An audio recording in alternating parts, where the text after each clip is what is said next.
jaun Andreok, eta ongi etorri danoi Basauriko Bidebieta Lanbide Heziketako ikastetxe integratutik egiten ari garen Izkelan 6. jardunaldi zoragarri honetara. Euskara, zeugaz edonora. Lema hori oinarri hartuko dau gaurko lanbide heziketa eta lana euskaraz 6. jardunaldiak. Urteroko hitzordua da gaurkoa, zuetariko askok jakin badakizue, eta lanbide heziketako, erakundeetako, enpresetako eta hizkuntza zerbitzuetako 200 inguru eragileren bilgunean hitz eta aberatsa da hauxe. Aurten ere, bistakoa da, zuzeneko emisioa egiten ari gara. Beraz, gure eskerrik beroenak eman gura dizkizuegu, egoera berri hauetara moldatu eta pantailaren beste aldetik, asko eta asko zuen ikastetxeetatik, gaurko jardunaldi hau jarraituko dozuen guztioi. Zelan ez ba? Ongi etorri, zuei ere. Por cierto, ekitaldiaren amaieran bertaratze ziurtagiria jaso nahi duzuenok, zelan egin beharko duzuen azalduko dizuegu. Bai, horretarako aukera ere eskainiko dizuegulako. Eta gehiago luzatu gabe, hitza eman gura diot Richard Alberdi Markinari, Bidebeietako zuzendaria da bera, eta bere etxean gaudenez, bera dugu gaur anfitrioi lanetan. Richard, hemendik zabiz, aurrera.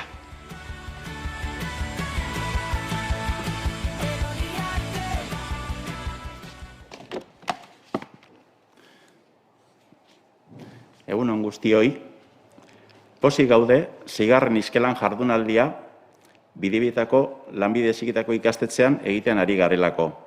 Ongi etorriak gure ikastetxera. Izkelan, 2. urtez, online zuzeneko emisioa bidez egiten ari da. Behar bada, hurbiltasuna galduko dugu, baina saiatuko gara zuen gaindik hurbil egoten. Egunero ikastetxeetan euskeraz ari zaretenon lanaren emaitza eta bilgune. Azken batean Izkelan hoixe delako. Beste behin ere, egunero egiten dugun bezala, euskerarekiko konpromisoa berretsi nahi dugu eta eskerrak eman nahi dizkizuegu euskera sustatzeko lan egiten duzuen guztioi. Aurtengo leloak dinoen bezala, euskera zeugaz edonora eta zeuekin be edonora. Eskerrik asko pantailaren beste aldean zaudeten hoi. Hemen zauzien islarizoi bertaratzeagaitik eta antolatzaileei egiten ari zarien aleginegaitik. Jardunaldia gustoko izatea espero dugu. Izkelan izan dadila aurrera egiteko arnazgune eta indarrak hartzeko bilgune. Izan dezagula ba goiz eguerdi oparoa. Ongi etorriak. Eskerrik asko Alberdi jauna, benetan goxo hartu gaituelako euren etxean. Eta orain Bizkaiko Foru Aldundiko Euskara, Kultura eta Kirol saileko foru diputatua dan Lorea Bilbao Ibarrari. Eman gura deutzat berbea. Hemen txedago gure artean. Egunon, Lorea. Eskerrik asko Jon eta egunon. Egunon guztioi eta eskerrik asko dandanoi gaur zuen artean egoteko aukera hau emon eta zueri berbatxo batzuk zuzentzeko aukera emoteagaitik. Egia esan, hasi nahiko neuke neure interbentzioetxo laburra hau, baliatu aukera bai lanbide heziketa sistema osoari eta baita ere hezkuntza sistema osoari eskerrak emonez. Garai zailak bizi izan ditugu, zer esango dut nik ba, kultura eta kirol arlotik eta etorrita, baina egia da hezkuntza alorrean zagozen guztiok zuzeneko eta momentuko erantzunak emon behar izan dut zuzala gure eterko izena eraikiko daben aur, gaztetxo eta gazte guztioi. Beraz, bihotzez, eskerrik asko, oraingoan ere, punta-puntan egoten jakin izan dozuelako, eta egoerarik zailenetik be, etekina ataratzen jakin dozuelako esparru segurua eskainiz. Eta jakin badakit gainera aurrerantzean be, pasatakoak pasauta, sendoago eta aurrera egiteko kemenaz jardungo dozuela. Pertsonak beti, orain arte egin dozuen moduan ere, beti erdigunean jarrita, eta doguzan bitarteko eta baliabide guztiak erabiliz gizarte aurreratuagoa, kohesionatuagoa eta orekatuagoa lortzeko. Euskara zeugaz edonora hartu dozue urten lelotzat, eta esango neuke zuek eta guk, Bizkaiko Foru Aldundiak, bat egiten dugula hortan, eta gainera asmo edo helburu berabe partekatzen dugula. Euskara, lan munduan, arlo sozioekonomikoan, normaltasunez erabiltzea, eta gaztelaniarekiko daukan desabantaila, desoreka, asimetria hori gainditzen jarraitzeko urratsak emoten jarraitzea. Eta ez euskereak behar dagoelako. Geuk gizarte moduan, geuk pertsonok behar dugulako baino. Eta horixe da 2019-2023 legealdi honetarako Bizkaiko Foru Aldundiak dituen lan ardatzetako bat, esparru sozioekonomikoan euskararen erabilera eta presentzia handitzea, edo handitzen jarraitzea. Izan be, aurreko legealditik ona modu jarraituan landu dugun gaia da. 2016an Bizkaiko Foru Aldundiko Euskara Bizia Batzordeak proposatuta hasitako ekimena da. Argi geunkana da, batetik arlo sozioekonomikoan aurrera pausu handi bat emotearen beharra egoala. Eta zer esanez, hor lanbide heziketa klabea dugu, klabea zarie. Elkarlanean oinarritutako bidea izan behar zala ere bagenkian. Eta bagenkian baita ere, Bizkaiko Foru Aldundiak, erakunde publiko garen neurrian, lidergoa aitzindaritza erakutsi beharra geunkala eta eredugarri ere izan behar ginela. Bizkeus programa martxan jartzea lortu gendun, euskararen erabilera esan moduan arlo sozioekonomikoan finkatzen jarraitzeko ekarpenak jasoz, eta batez ere urratz barriak edo berrituak eta eraginkorrak, batez ere eraginkorrak emonaz. Egindako hausnarketa eta lanketaren ondorio guztiak eskuliburu baten jaso genduzan eta interneten dauzue eskuragarri. 40 eragilek hartu eben parte hausnarketa prozesu honetan, herri agintariak, enpresetako ordezkariak, lanbide heziketako eragileok behar egon zinien, eragile bakoitzaren indarguneak, bakoitzaren esparrutik ikusten ebezan indarguneak, baliabideak, elkarrekin doguzan arloak identifikatu genduzan eta proposamenak egin, ondoren proposamen horrek lehenetzi egin genduzan, eragile bakoitzak bere arlorako proposatutakoak kontuan hartu eta identifikatuz, eta proposatutako jarduerak aurrera eroateko bidelagunak be identifikatu genduzan. Arrezkero, Bizkaiko Foru Aldundia, bere interbentzioa zehazten joan dan neurrian, 3 esparru edo 3 lan arlo edo lan talde erabaki doguz. Bata da, udeletako euskara teknikariak eta geunkan foroa baliatu, bereziki jorratzen dan gaietariko bat izanez esparru sozioekonomiko hori. Bigarrena litzateke, Bizkaiko enpresekin eta entitateekin bide lagun aritzea, euren programak eta eurak daukezan ekimenak eta bideragarriago egiteko eta eraginkorrago egiteko. Eta lanbide heziketan laneki dugu aspaldidanik bidaide eta hala izaten jarraitzea nahiko geunke. Egi esango deutzuet, guztiontan, zelan ikusten dut nik lanbide heziketa, uste dut zubia zariela eta uste dut gakoa zariela. Gakoa eta zubia. Hitz biak potoloak dira, azken baten zuek jasotzen dozuez, gaztetxoak eta lan mundura proiektatzen dituzue, hortarako heziketa eskaintzen dautzazue. Hor ezin da hizkuntzaren aldetik ere etenik egon. Bermatu beharra dago, hor ere euskarak egindako ibilbide guztia eta lortutako aurrerapen guztia derrigorrezko eremu hortan jarraipenean dagoela. Lortu behar dugu lanbide heziketan bertan hizkuntzak, euskarak, gero eta presentzia eta indar handiagoa izatea, lanbide heziketatik urtetzen dauanean, esparru sozioekonomikoan, helduaroan, gero eta presentzia eta eraginkortasun gehiago izan dagian.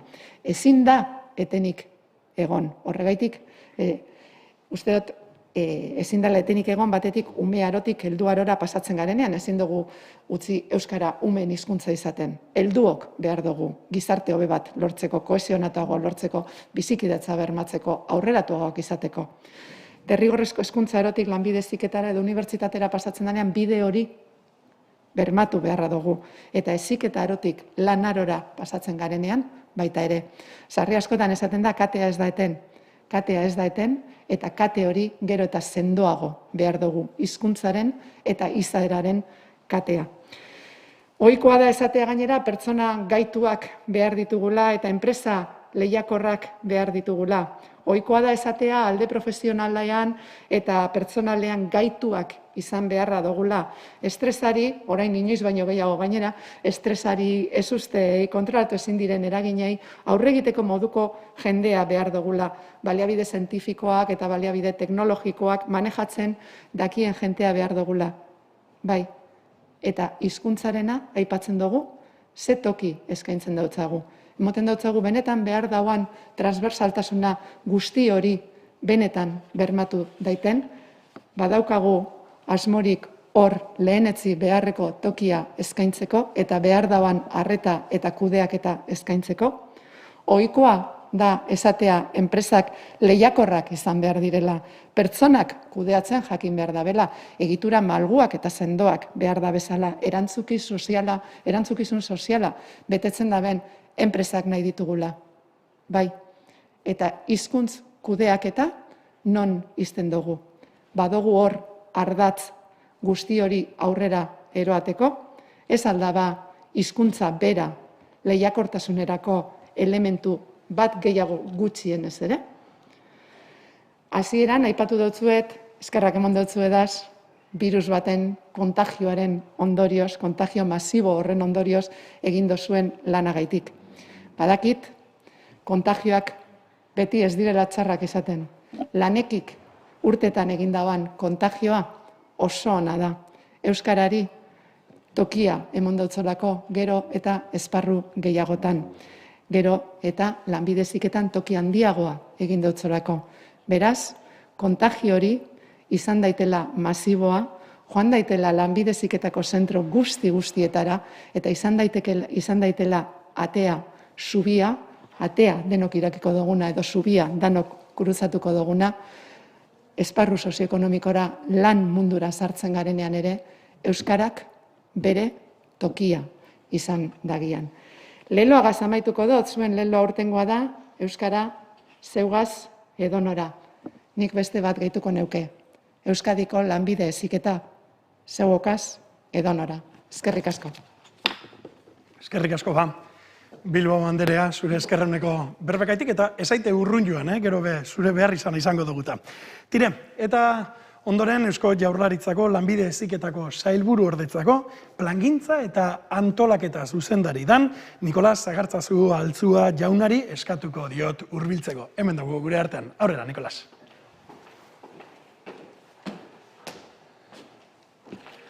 Bueno, kaixo, egunon guztioi, eta noski, hasiko naiz eskerrak emanez, ez? Eskerrak emanez egin duzuen lanagatik, egiten ari zareten lanagatik, badakigu ze garrantzia den euskara lanbide heziketako arloan, jakinda nondik gentozen eta momentu honetan nun gauden, ez? Ni gaur egun, orain arte lanbide heziketa lotzen dugu hainbat erronkekin, ez? Eta erronka horiek, uztartzen dira gehien bat, laugarren iraultza industrialakin, digitalizazioarekin, ikastetxe aditu edo adimenduarekin, 5.0ko historia hori dela, eta baita ere, egitura berriekin eta hainbat gauza, ez? Baina ez gara astutzen, eta hortan gaude baita ere, hizkuntzak baita ere bere lekua dauka. Eta guretzako lanbide heziketan, euskara bultzatzea erronka bezala hartu dugu eta jarraituko dugu gutxienez baita ere legealdi honetan.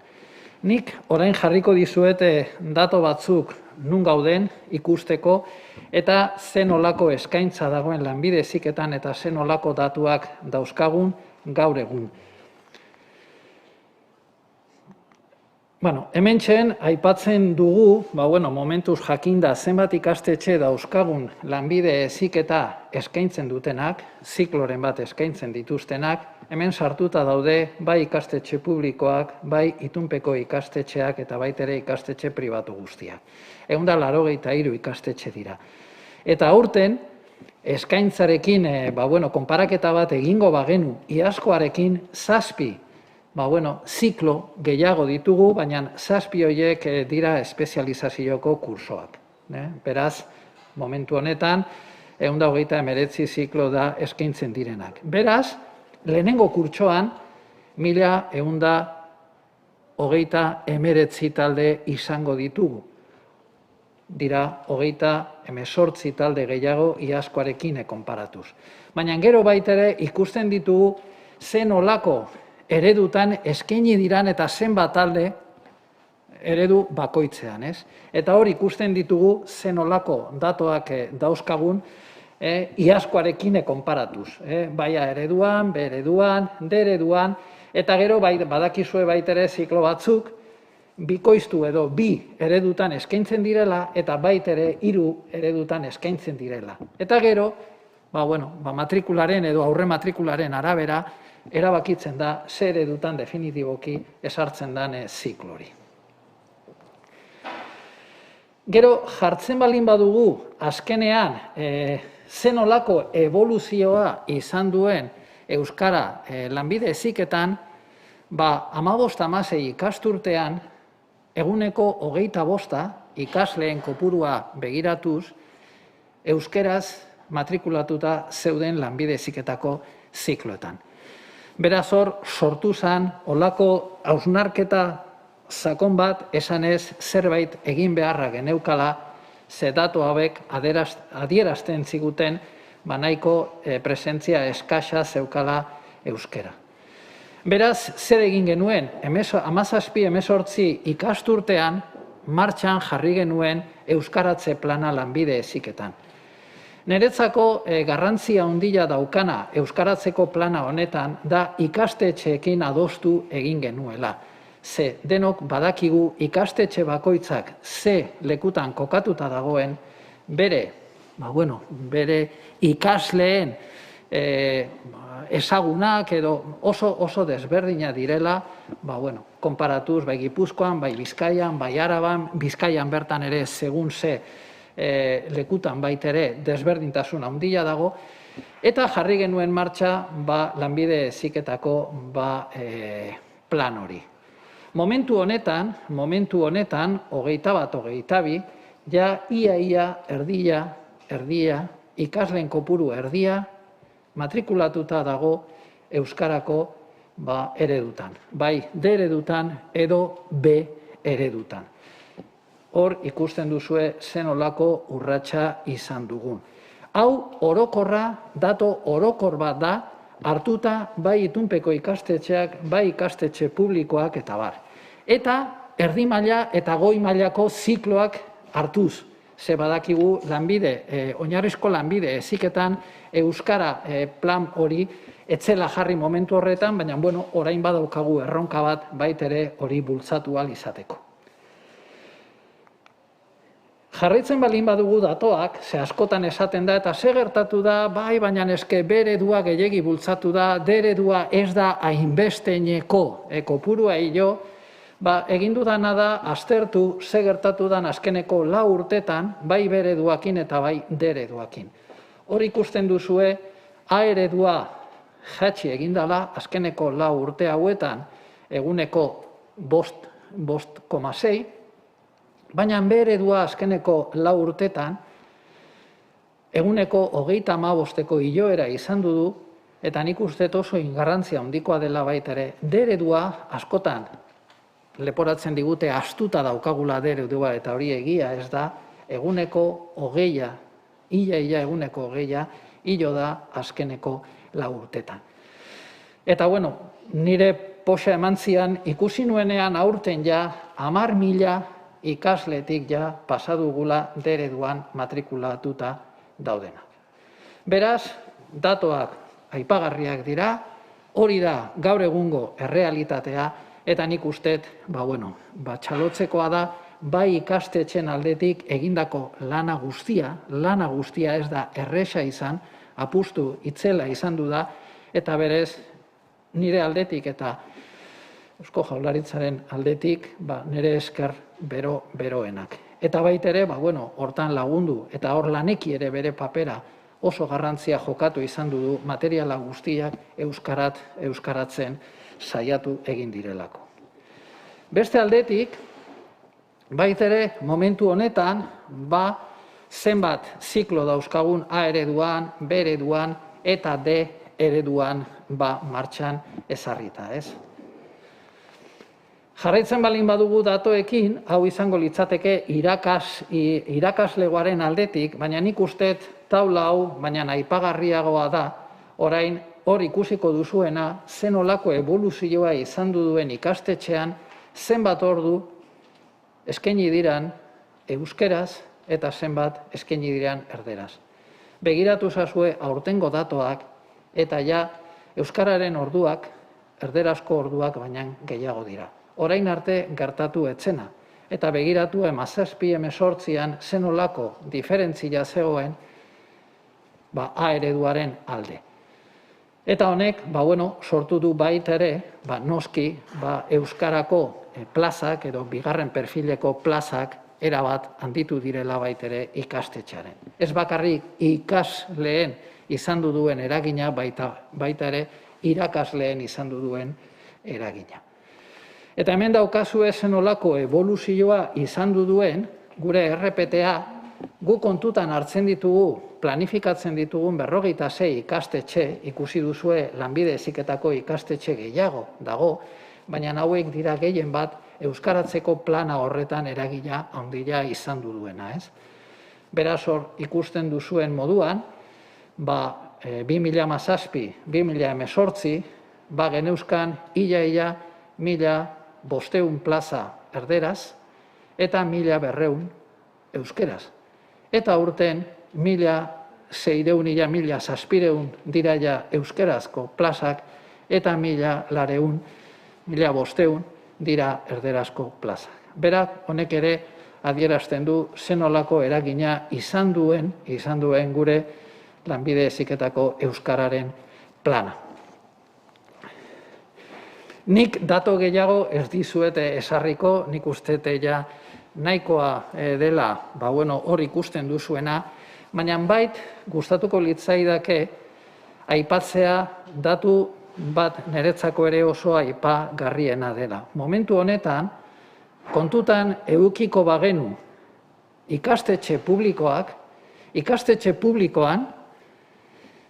euskararen presentzia ikaslearen aldetik da 57%.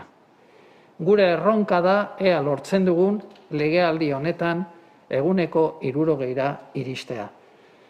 Badirudi ez daukagula oso zaila hori lortu ahal izateko, baina horrek esan nahi du jarraituko dugula lanean, guretzako garrantzia handia dauka euskara lanbide heziketan, eta benetan txalotzekoa da berriro, eta ez naiz nekatuko aipatzen behar diren guztia, ikastetxe aldetik, egiten ari diren lana.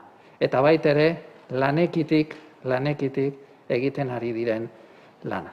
Eta baita ere, noski eskertu kasu honetan gauden ikastetxean bidebieta, egin duten despliege honengatik, ze honek adierazten du zen olako konpromisoa daukagun denak euskararekin.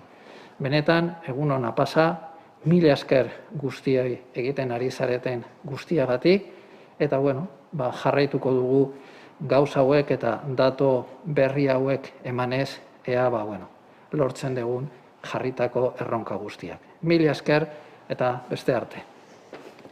Eskerrik asko, Sagartzazu jauna.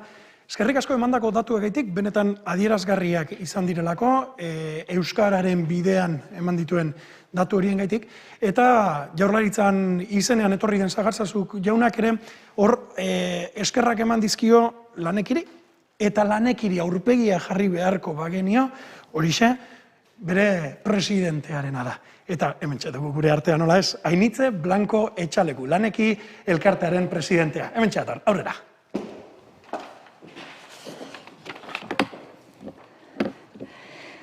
ongietorria eta eskerrak eman nahi dizkizuet Lanekiren izenean, Hizkelan jardunaldira hurbildun zareten guztioi. Jardunaldian parte zareten hizlarioi eta streaming bitartez jarraitzen ari zaretenoi. Hizkelan jardunaldiaren 6. edizioa da gaurkoa. Urtez urte, Hizkelanek gorputza hartu du.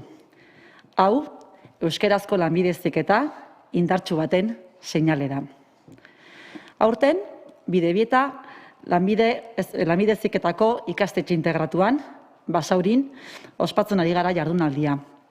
Iaz, Gipuzkoan izan ginen, eta beraz, datorren urtean, Araban egongo gara.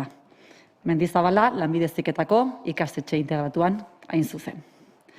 Aurten ere, ezin izan gara denak bertan elkartu, eta ikusentzunezko baliabideak erabili behar izan ditugu jardunaldia egin ahal izateko.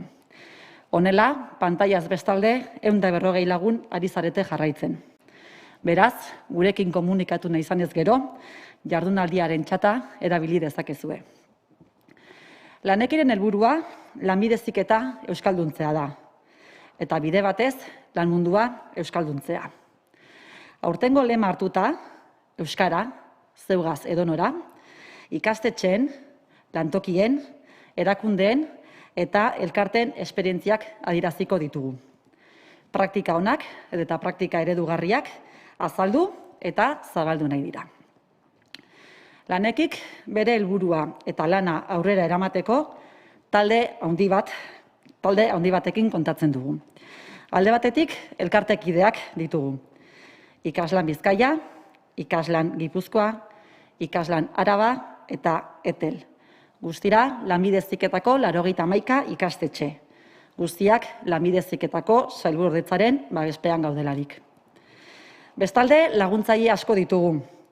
Eusko Jaurlaritzako Hizkuntza eta Politika Saila, Bizkaia, Gipuzkoa eta Arabako Foru Aldundiak, Debagoiena eta Buruntzaldeako udaletxeak, Orona, Elai, Irizar eta Anpo enpresak, Kutxa Fundazioa, Irale Zerbitzua, Berritzeguneak eta Teknika.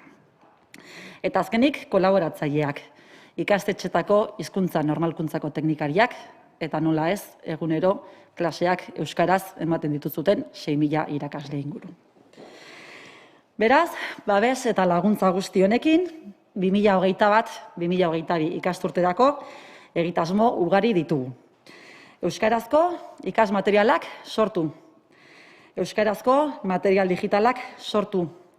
Hiztegi kolaboratiboarekin, irakasle eta profesionalekin elkarlanean aritu. Eta erronkak euskaraz sortu. Softwareak euskaraz jarri. Eta eziraul gamifikaziorako jokoak sortu. Lanekirentzat oso garrantzitsua da lantokiko egonaldian euskara sustatzea. Lan mundutik geroz eta gehiago eskatzen da euskara. Eta lanbide heziketatik sinisten dugu lan mundua euskeratu dezakegula.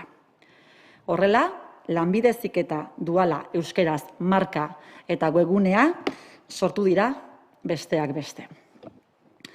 Beraz, aipatu dudan bezala, jardunaldi honetan ikusiko dugu euskara nola sustatu bai lanbide heziketan eta bai lantokietan. Bestalde, jardunaldiko erronka bada ere, denon artean ekarpenak partekatzea. Horretarako, Twitter, Facebook, Instagram edo gainontzeko sare sozialak erabili ditzazkegu. Bukatzeko, adierazi Hizkelan jardunaldia emankorra izatea espero dugula. Helburu bat bada behintzat denak hemendik ekintza egingarriekin ateratzea. Hemen bildurik gauden 75 ikastetxeko ordezkari, 10 lantegitako ordezkari eta 20 erakunde eta elkartetxetako erakunde. Aukera handia daukagu, bai ikastetxetara, bai ikasletara eta bai lantegitara hurbiltzeko.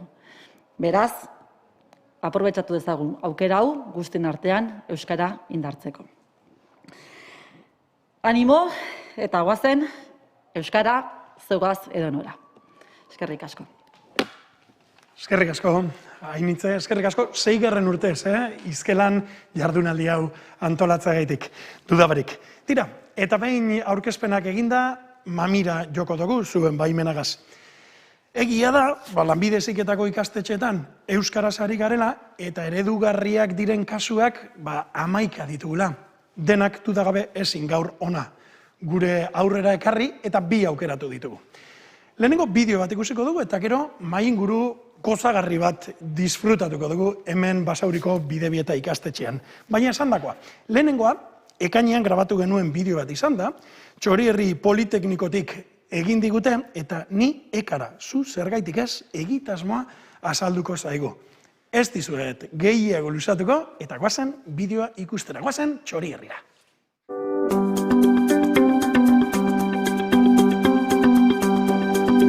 Gurean emoten dugu lanbide heziketako erdi mailako ziklo bat, mekanizadukoa, eta gero goi mailan fabrikazio mekanikoko beste 2 ziklo, produzioa eta diseinua, elektronikako beste 2 ziklo, telekomunikazioak eta automatizazio eta robotika, gero marketingean bentaseko zikloa eta gero segurtasun arloan ingurumen hezkuntza eta kontrola. Da hori da, proiektu honetan, ziklo hori da, proiektu honetan parte hartzen dauena.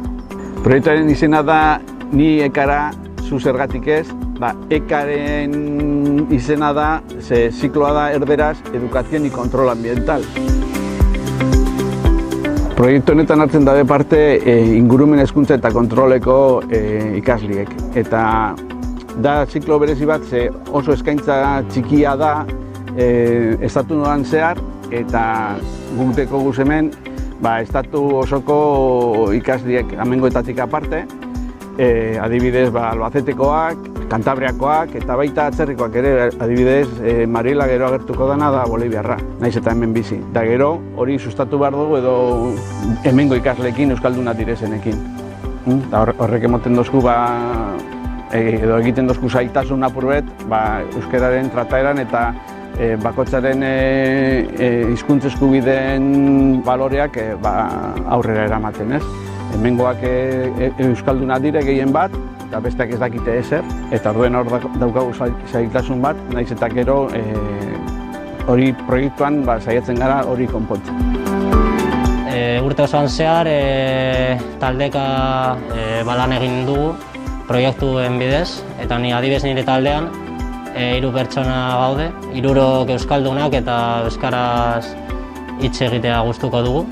Eta hori, lan egitean, lan giroan, euskaraz hitz egiten, euskaraz mintzatzen gara, baina gero adibidez proiektuak egiterakoan, idazterakoan, erdaraz egiten dugu, baina hori, gure taldean, talde barruan, euskaraz hitz egiten dugu. Julenek esan duen bezala, gure klasean 3 talde gauz, eta nirean 4 pertsona gara eta 4 euskalduna gara. Eta gure artean euskaraz hitz egiten dugu eta ere txostenak eta ahozko aurkezpenak ere batzutan euskaraz ala gaztelaniaz egiten ditugu. Txostena gaztelaniaz aurkezten dugunean, aurkezpena euskaraz egin dezakegu ala aldrebez, baina bietako bat gaztelaniaz egon behar da Marielak ulertu dezan. Ingurumen heziketa eta kontrola ikasten nahi naiz, eta nire lan taldean 4 pertsonak ginen, haien artean Mariela zegoen, Mariela ez daki euskaraz hitz egiten eta berarekin beti gaztelaniaz aritzen gara. Dena den besteek euskaldunok garenez, euskara erabili dugu gure artean eta aurkezpenak egiteko. Batzuetan, aurkezpenetan, azalpenetan hitzak ez zitzaizkigun ateratzen gaztelaniaz eta euskaratik atera ditugu. Niretzat oso garrantzitsua da hizkuntzak ikastea, nik japonieraz ikasten ari naiz, eta Marielari eskertu nahi nioke egindako lana nire taldean, eta Mariela-san arigato aizki daio. Imainaya, zutega Mariela Alegre Rocha, kani Bolimia Manta, kai Yachahuasipe Estudiosiani, Educación y Control Ambiental. Esta pequeña introducción que estoy realizando es en el idioma quechua, que es de mi país natal. Y como decía anteriormente David, he trabajado con él todo el transcurso del año. Ziklo hau normalean A ereduan ematen dugu beti, behin baino ez dugu eman B ereduan. Baina egia da gure ikasleen realitate linguistikoa oso desberdina dela eta gu bermatu nahi esan dugu beti gure ikasleak askatasun osoarekin aukeratzea euren hizkuntza. Ziklo honekin lotutako lan irteerak bi alor desberdinetan banatzen dira batez ere. Lehendabizikoa izango litzateke ingurumenaren hezkuntzarekin lotutakoa eta ikasleen zati handi bat parketzeetan interpretatzaile lanetan aritzen da normalean, beraz lan hauek aurrera eramateko nahitaezkoa izaten dute gehienetan euskara kontrolatzea. Eta gero beste arlo handi batean enpresetara joaten dira ingurumenaren kutsadura desberdinak kontrolatzeko. Hauetan ez da izaten horren oinarrizkoa hizkuntza, baina enpresa batzuek ere eskatzen dute. Ondanen hiru arlo daukaguz, hiru arlo. Bata da instalazioen ingenieritza, beste bat da ingurumena, eta beste hirugarrena da mantenimendu saila. Lanbide heziketako ikasleak hartzen duguz, eta normalean sail guztietan, barruko giro kalitatearen arloan bere. Talde gazteenetan nik uste gehiago erabiltzen dela euskara. Askotan, hemen barruan, bulegoan bertan, gaztek asko erabiltzen dabe euskara. Ja sartxoak garenok, ohituraz edo erderaz gehiago egiten dugu. Biak erabiltzen dira. Normalean, biak entzuten duzuz.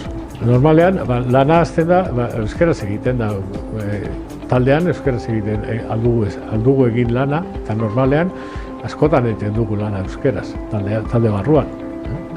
Eta dokumentuak eta proiektuak bere euskaraz landu dezakegu. Zenbat eta gehiago jakin, hobeto.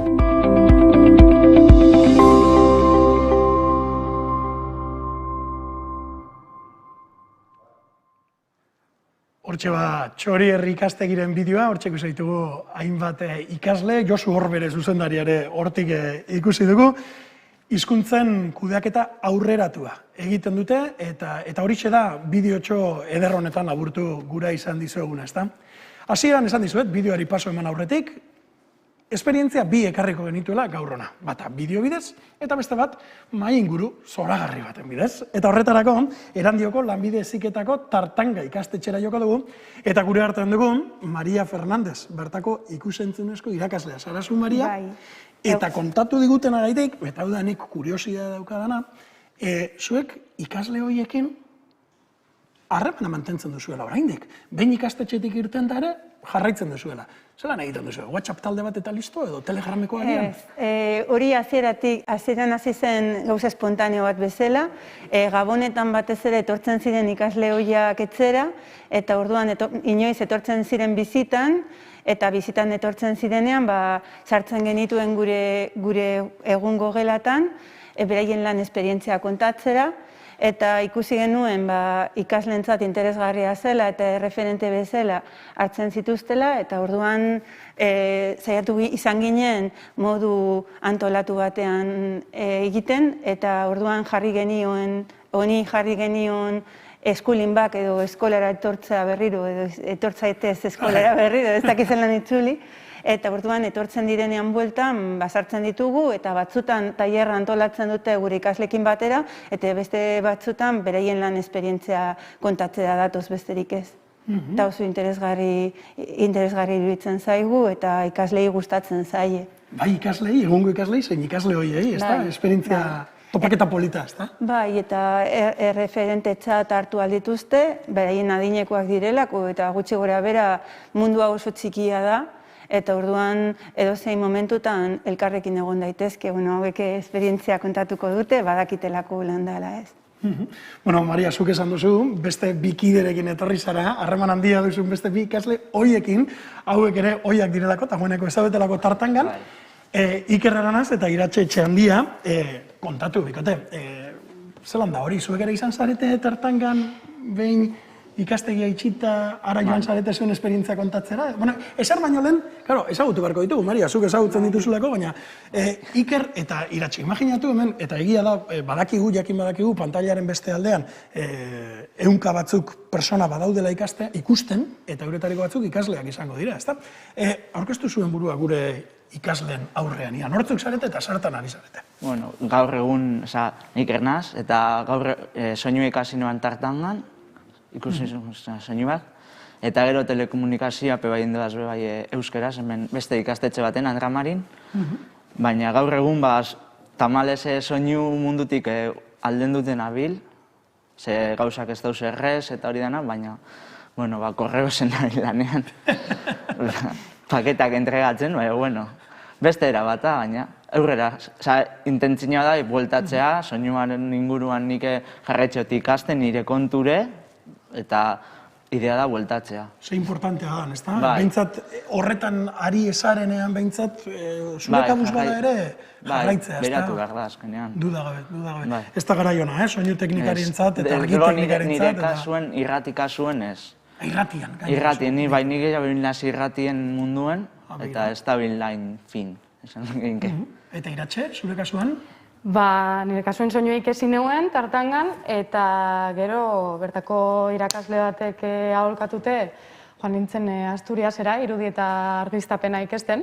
Eta egie da, ez dotela lan egiten soinuegaz zuzenean, baina egie da bebai soinuko ikasketa eta jakintza horrek eukitea eta mundu horretan ibilizeteak lagundu doztela asko oiniten duten lanian. Ni argazkilarienaz, manaierra bebanaz, noizbait ikutu izen dut maien bat, baina hori, gehien bat mundu horretako jakintza ezberdinek eukiteak albidetzen dugu asko bertan lan ezberdinak inalizetia.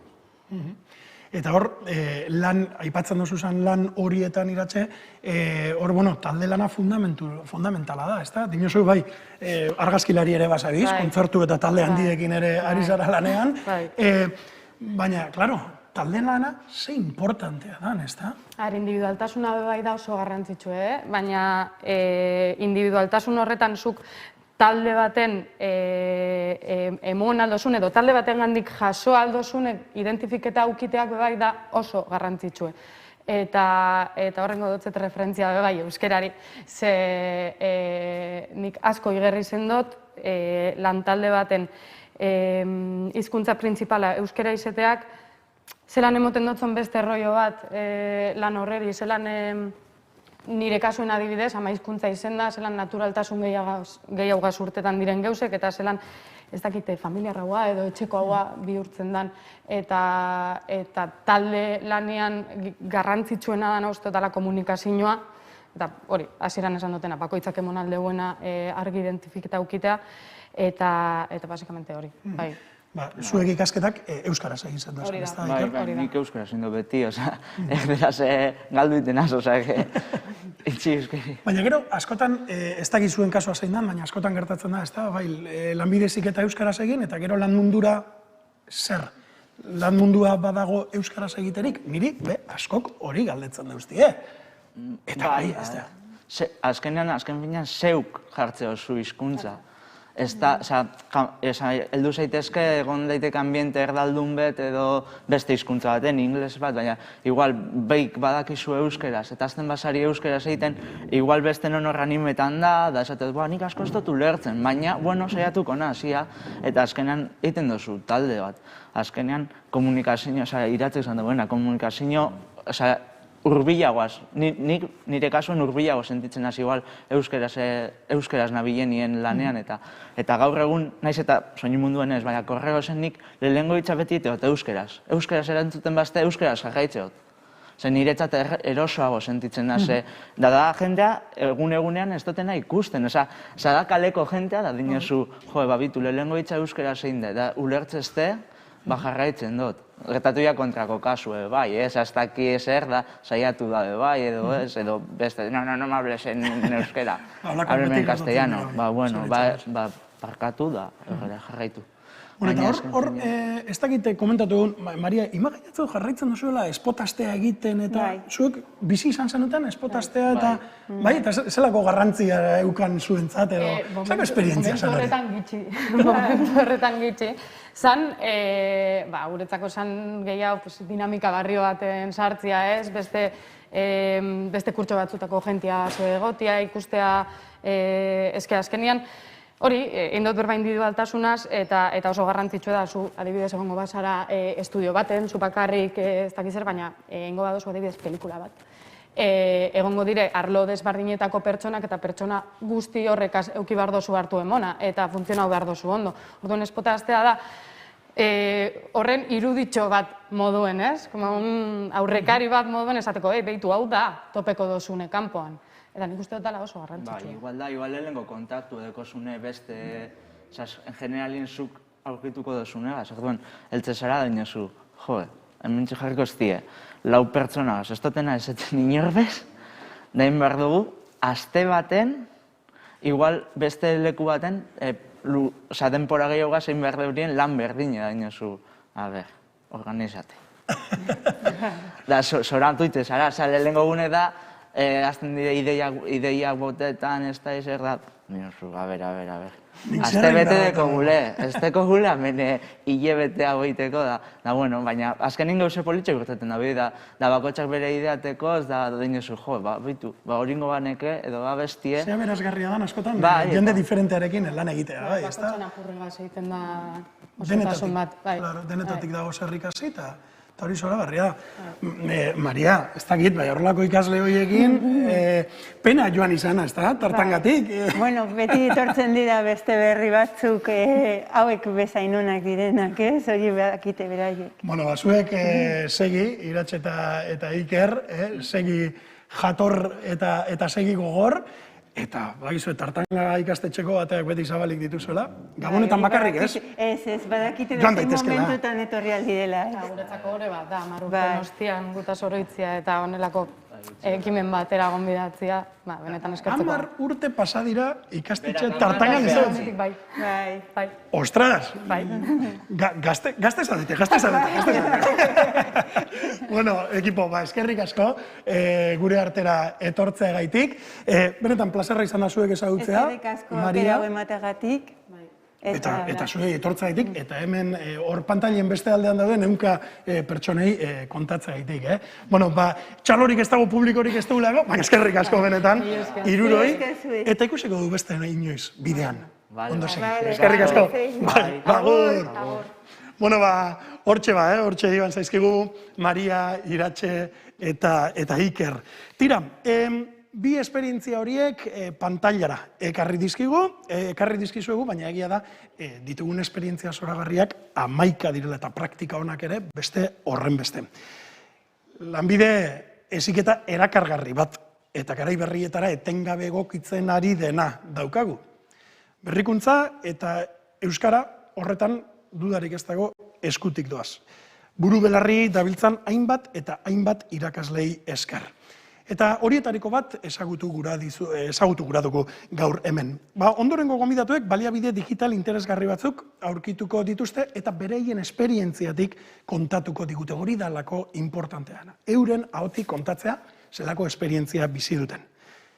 Bidebieta lanbide heziketako ikastetxean gaude, esan dizuegu hasieran ere, eta bertako irakaslea daukagu dagoeneko hemendik kamaren atzetik. Endika Fernandez da bera, automozioko irakaslea da eta hizkuntza normalkuntzako arduradun teknikaria. Berarekin hitzeko zaituet. Aurrera Endika. Kaixo, egun denoi, neu Endika Fernandez naiz, bidebietako automozioko irakaslea eta normalkuntza arduraduna. Eta azken urteetan pandemia dela medio baita ere, formazioa online bidez, gero eta gehiago erabili izan dugu. Eta ikusi izan dugu, gehien bat automozioan, sekulako gutxunea zegoela euskarazko arloan, bai. Guk gehien bat Lektude plataforma erabiltzen dugu, mundu mailako plataforma bada, eta Lektude bi arlo dauzka, alde batetik online formazioa eta bestetik simulatzaile bat. Online formazioa beti bezala kurtsoa da, non bertan azterketa daude, ebaluazioa ikusi dezakete, Eta bestaldetik simulatzaile bat, non ibilgailua dauzkagun, bertan matxura jarri ditzazkegu, eta orduan ikasleak bertan ikasketa prozesuko lehenengo urratsa ematen dute, ez? Autoan edo ibilgailuan hasi aurretik online bidezko konponketak egiten. Noski, plataforma hau izugarri handia da, eta ikusi genuen duela urte batzuk, ni Aretxabaletako irakaslean nintzela, da neu eta beste lankide batzuk, euskaratzeko pausoak eman behar zirela. Orduan ikusi genuen, eskaera hori iralera luzatu behar zela, iralera luzatu genuen, eta bertan egon ginen lanean iraleen programaren lehengo zati bat itzultzen. Baita esan behar da, iraleko teknikariak sekulako lana egin zutela, guk uste genuena, baina zailago zelako, bai. Itzultzeko momentuan ikusi genuen oso garrantzitsua zela euskararen zuzentasuna eta gehien bat ulergarritasuna, ez? Ikasleentzako baita erakargarri bihurtzeko eta erabilgarri izateko. Lehenengo atal hori itzulita, urteak pasa medio ikusi dugu hori dela bidea, eskola gehienek automozioan plataforma hori erabiltzen dutenez, beste pauso bat gehiago emateko, ez da? Aurten, hainbat bieren ondoren, hainbat zentru, automozioko zentruren bieren ondoren, lanekiren eskutik aurten bigarren atal bat itzuliko da. Urte bukaeran ikusiko ditugu emaitzak, eta hemen nipetatzeko garrantzitsuena edo pixkat azken aldian aldatu dena da, Eusko Jaurlaritzak gure eskura jarri duen tresna garrantzitsu bat, dela itzultzaile neuronala, ez? Itzultzaile automatiko bat, alegia. Guk hasiera baten programa itzultzen hasten garenean, itzultzaile neuronalen bitartez egiten dugu olako lehengo itzulpen bat, eta gero hori adaptatu egiten dugu gure beharretara, edo euskara tekniko oso maila altu bat eskatzen duen automoziora, eta hori izan da, itzultzaile neuronala laguntza handia izan da. Baita ere, aipatu behar dut, automozioan, eta ulertzen dut beste ziklo guztietan, itzultzaile neuronalak herramienta edo tresna oso interesgarria dela, egunero erabiltzen ditugun materialak euskaratzeko, bero klasean erabiltzeko, baita ere ikasleak erabiltzeko, hainbat testu itzultzeko, eta nola ez, euskara ez dakiten horiek, baita ere, batzutan, euskara jasotzen dituzten testu horiek itzultzeko, ez da? Pizkate bukaera emateko, bai animatu nahiko nituzken lankide guztia, bai lanbide heziketan, eskura dauzkagun baliabe guztia, bai lanekiren partetik, iralen partetik, eta irekitzen diren deialde guztia, euskarazko materiala sortzera eta itzultzera alden heinean, benetako formazio euskaldun bat eta osoa emateko, ez da? Eta, hori dugu dena. Eskerrik asko. Endika, eskerrik asko zure animo hitzengaitik. Duda barik, hortxe azken animo horiek irakasle guztiei, euskaraz materialak sortzen eta euskaraz irakasten segitzera. Tira, eta jarraian beste bideotxo bat erakutsi gura dizuegu. Bideo honetan, begira, jolas digitalak aurkezten zaizkigu. Bai, egilek sarean dauden aplikazioetatik ereduak hartu dituzte eta beraien ikasgaraiko jolas propioak sortu dituzte. Bideoak, jolasak, digitalak sortu dituzte eta euskaraz. Ikusi. Ez iraui, lan prestakuntza eta orientabidea iraultzen. Kaixo, bideo honen asmoa, egin ditugun zenbait jolas berri zuekin partekatzea da. Jolas hauek, batez ere geniali baliabidea erabiliaz sortuak izan dira. Jolas hauetariko batzuk guk sortu ditugu. Eta beste batzuk, LPOko lankideek gazteleraz sortutakoen itzulpen edota egokitzapenak dira.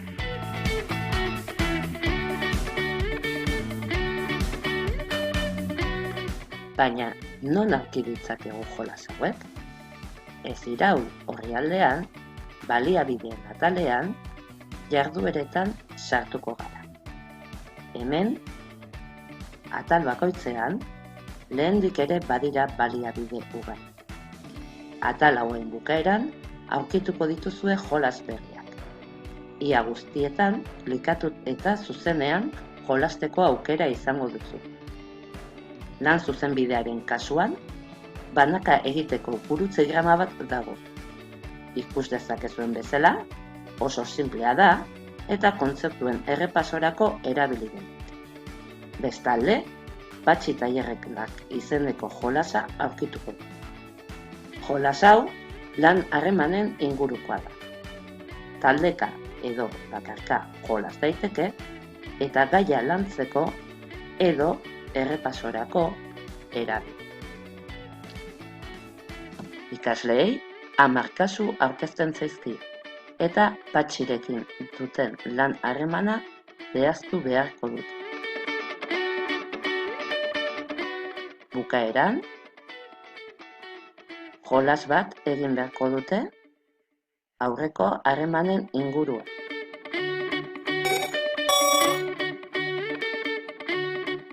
Kasuak agertuko zaizkie eta harreman mota aplikatu beharko dute. Asmatzen baldin badute, aurrera jarraituko dute. Bestela, berriz ere hasieratik hasi beharko dute 10 kasuak ondo egin arte.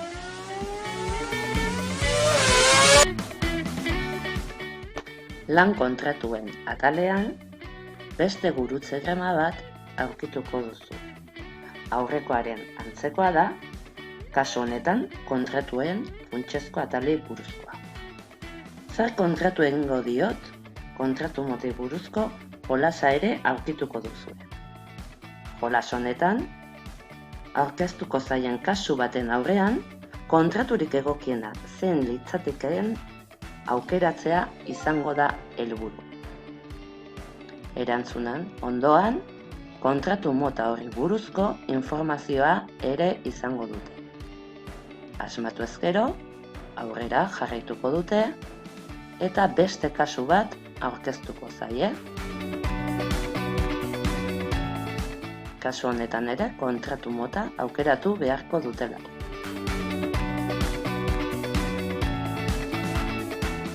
Lanaldia atalean, bidezko prezioa izeneko jolasa topatuko du. Jolas hau, talde handian jolasteko jolas bada. Eta helburua, langileen estatutuan lan baldintza jakin batzuei buruz ezarritako mugak asmatzea.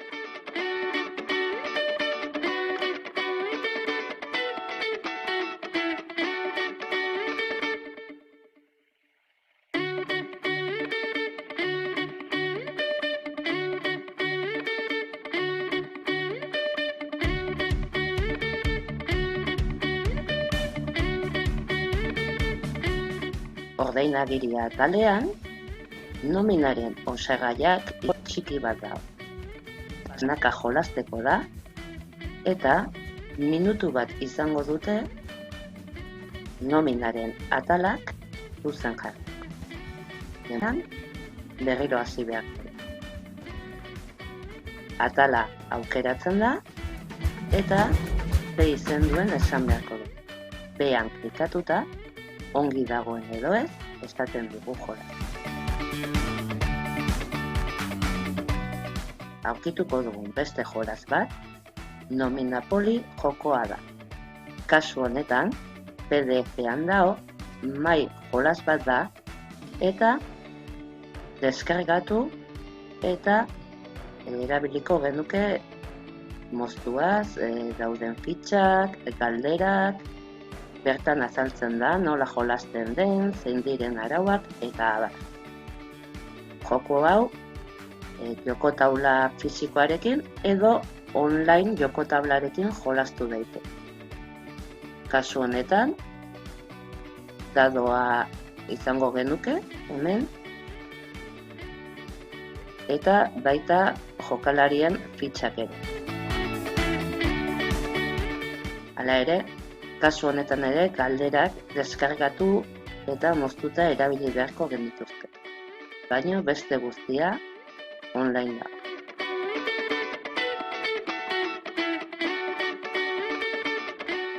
Lan kontratuak bi atalean, pasahitza jolasa topatuko du.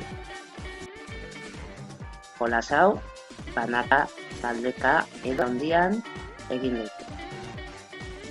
Batez ere, kontzeptuen errepasorako erabiltzen da, edo eta aurre ezagutzak lantzeko ere erabili daiteke.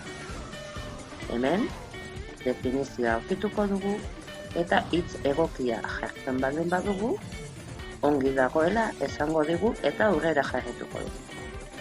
Gezki jarriko bagenuke, beste 2 saiakera daudela esaten du. 3 saiakera izango ditugu erantzun egokia emateko. Beste aukeretako bat, hitza pasatzea da ez baldin bada. Helburua izango litzateke ahalik eta erantzun egoki gehien ematea, ahalik eta denbora gutxien erabili.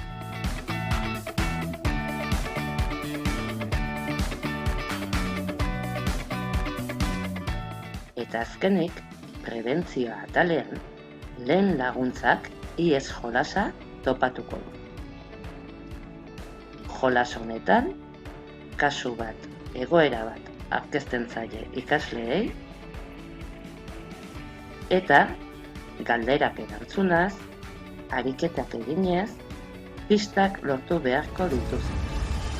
Pista horiekin, arriskuan dauden ikastetxetik ateratzea lortu beharko.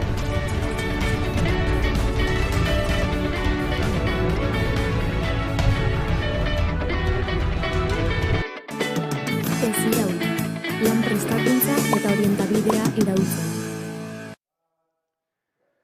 Hortxe ez iraul jolasak egiten aritu zareten Don Bosko ikastetxeko lan prestakuntza eta orientabidea irakasgaiko irakaslei eskerrik beroenak. Eta bereziki, utziko diazo aipatzen, esti Lizasori ere, irakasleari ere eskerrak eman gura diziegu. Gamifikazioa. Nik uste dut ikasleak motibatzeko oso erraminta ona dela, beraz. Zeu irakasle, inoiz ez bazal horretan aritu, nik ere animatu gura zaitut, gamifikazioan pixkat musturra sartzera. Benetan, esperientzia zoragarri izango da delako, bai zuretzat eta baita ikaslentzat ere. Tira, eta jardunaldiarekin aurrera egin behar dugu, eta horretarako hemen dugu Tolosaldetik etorri zaigun lagun bat, Oiana Mendizabal da bera. Tolosaldea lanbide heziketako ikastetxeko irakaslea da, eta Oianak Odu ERP-ari buruz hitz egingo dugu, eta dagoeneko gure artean dugu. Ia zer kontatzen dugun, aurrera, Oiana.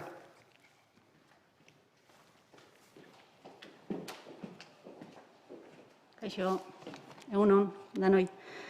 Bueno, bai, Odu RPA hitz egingo dut, baina, hasteko eta behin RP bat zer dan, motx-motxen azalduko nahiko nuke. Bai, RPA geroz eta gehiago entzuten dan tresna bada, ingelesezko Enterprise Resource Planning akronimotik dator, eta euskerara itzuliko genuke enpresa baliabideen plangintza bezala. Bai, eta azken finean, enpresa baten esparru nagusik batu eta kudeatzeko baliabide bada. Hala nola, ekoizpena, banaketa, finantzak eta giza baliabideen kudeaketa integrala ahalbideratzen du. Azken helburua, konpainien datu garrantzitsuak integratuta, konektatuta egotea da. Eta Oduri buruz, bai, Oduri buruz hitz egingo dugu, Odu da merkatuan daon RP bat, kode irekiko software integratu bada, eta enpresa eta erakunde txikin kudeaketan erabilioi da gehien bat. Oduk 2 lizentzia mota dauzka, alde batetik enpresa bezala ezagutzen dena, hori azken bertsioa izan ohi da eta ordaindu beharreko bertsioa izaten da. Baina beste bertsio bat ere badago, komunitarioa deitzen dena, kode irekian zabaltzen dute, bertsio berri bat garatzen duten bakoitzean azken bertsioa askatu egiten dute. Merkatun dauden RP ezagunenak pribatiboak dira. Hau da, hornitzailearena izaten da programa eta lizentzia bat saltzen dute. Honek bere mugak ditu, iturburuko kodera sarbiderik ez bai da izaten. Odun kasun, bertsio komunitarioan, garatzaile modun, enpresa bakoitzak bere beharretara egokitu aldu Odu RP hau, eta horretarako ezagutza beharrezkoa danez, aholkularitza enpresa asko sortu dira Oduren ingurun modulon garapen desberdinak egin ahal izateko. Eta zergatik aukeratu genuen guk Odu eta RPA ikasgelan sartzeko autua zergatik egin gendun. Badira ja 6 urte ikasgelan txertatu genula, lehenengo aldiz. 16-17 ikasturtean lehenengo aldiz RPI buruzko informazioa biltzen hasi ginean, dualean geneuzkan 2 ikasleren eskutik. Beraiek lanean hasi zirenean RP baten ezarpena egitea tokatu zitzaien, eta egia esan beraiek etzekiten zertzen RP bat. Hortik hasi ginen RPI buruzko informazioa biltzen, eta azkenean odu aukeratu gendun, 16-17 ikasturten ikasgelan txertatu gendularik lehenengo aldiz. Hau da beraz, 5. ikasturte administrazio eta finantzetako ziklon erabiltzen deguna. Eta zergatik odu. Hemen 4 arrazoi aipatuko ditut, beste batzuk badaude, baina 4 arrazoi nagusi aipatuko ditut. Lehenengoa da, Tolosalde eskualdeko enpresan motak kontutan izan genitula. 175, enpresen 175, enpresa txikik dira. Tolosalde eskualden, eta beraz, lehen hau esan deten bezala, odu bereziki erabiltzen da erakunde txiki hauetan. Txikia dauen kudeaketarako. Ikastetxen filosofiari ere eutsi genion, eta kode irekiko software bat aukeratu gendun. Ekonomikoki ikastetxei esfortzuri txikiena eskatzen ziona ere bazan, eta 4. arrazoi bezala, euskaraz konfiguratu litekeen softwarea dela da. Eta hori hau gure ikastetxen oso garrantzitsua da.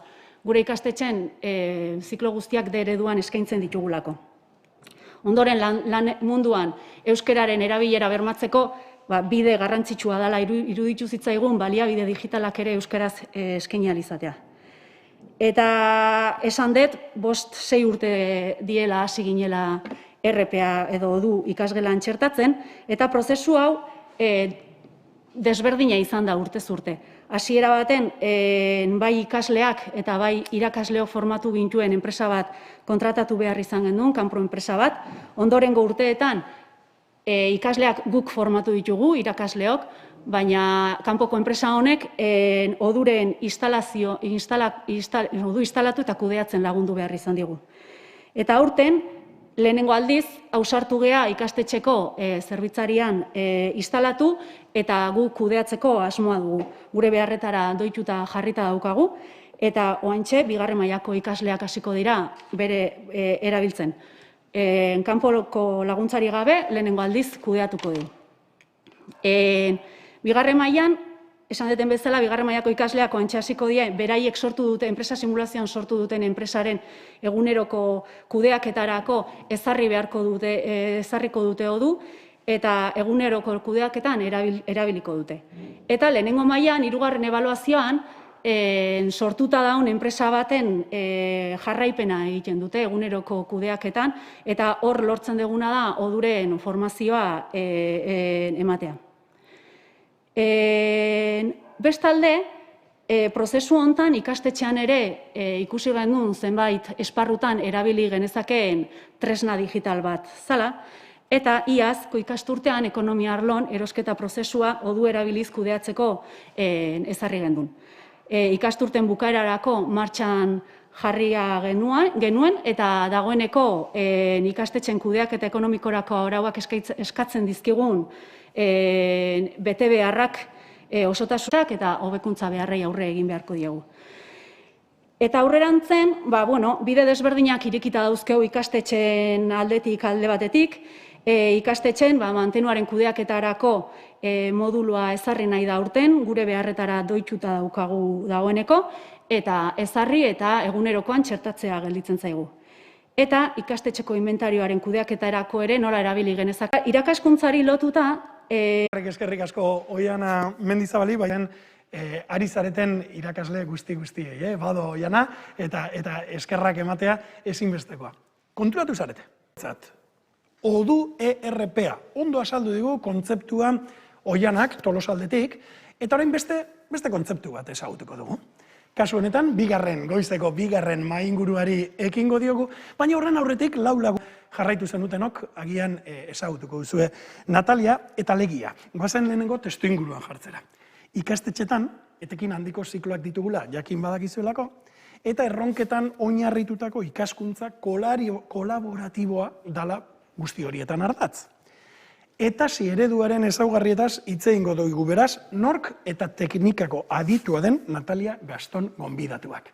Natalia, konta iguzu, zer da etasi eta zeintzuk dira irakaskuntza eta ikaskuntza, berezik ikaskuntza kolaboratiboaren oinarriak? Bueno, egun hon denei. Esan duen bezala, iaz ere itzen gendun pixka eziketan, garatzen eta indartzen eta sakontzen nahi den ikaskuntza, irakaskuntza, testuinguru ezberdin bat. Askok lortzen duten metodologia batekin, baina guri gustatzen zaigu esatea, metodologia batez haratago dijoan zerbait dela. Ez da testuinguru berri bat. Testuinguru horrek ardatz ezberdina ditu, hainbat gauz aldatzen dialako, irakasleen lan egiteko modua, zikloetako moduloak elkarren arteko lan egiteko modua, edo instalazioak, ekipamentuak antolatzeko modua, baina egia da eredu horrek badula ardatz bat, eta da ikaskuntza, irakaskuntza kolaboratiboa. Segundutxo bat, Natalia, txibatu egin didate, mikrofonoarekin edo arazo bat